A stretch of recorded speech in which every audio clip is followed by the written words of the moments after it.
அனைவருக்கும் வணக்கம். சுதேசி தமிழ்நாடு மக்கள் சமூக சேவை அமைப்பு, திருவள்ளூர் மாவட்டம் பூவிருந்தவல்லி வட்டம் சென்னை ஊராட்சி. சென்னை ஊராட்சி வந்து பார்த்தீங்கன்னா குப்பை கடங்கு ஊராட்சியாக மாறி போச்சு. இங்கே பாருங்க, அதுவும் ஆவடி நெடுஞ்சாலை இந்த குப்பையை வந்து எடுக்க மாட்டேங்கிறாங்க. வீடியோ என்ன செய்கிறாங்க, எவ்வளோ கேவலமாக இருக்குது பாருங்கள். ஊராட்சியில் நடக்க முடியல, ரோடு இது தனிப்பட்ட முறையில் இருந்தாலும் பரவாயில்ல, ஒரு ரோடு நெடுஞ்சாலை, பொதுமக்கள்லாம் நடந்து போகிறாங்க.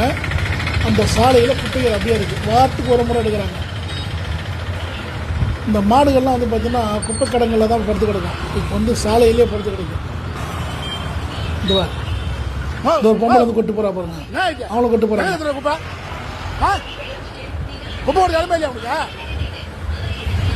இதுக்கு எல்லாம் காரணம் வீடியோ வச்சுக்கலாம் கடவுள்லாம் வார்டு உறுப்பினர்கள் அப்போ ஒழுங்காக இருந்தது. எப்போ வீடியோ கண்ட்ரோல் வந்துச்சோ இந்த மாதிரி கேவலமான நிலைமை ஏற்படும் சென்னை ஊராட்சியில். நன்றி, வணக்கம்.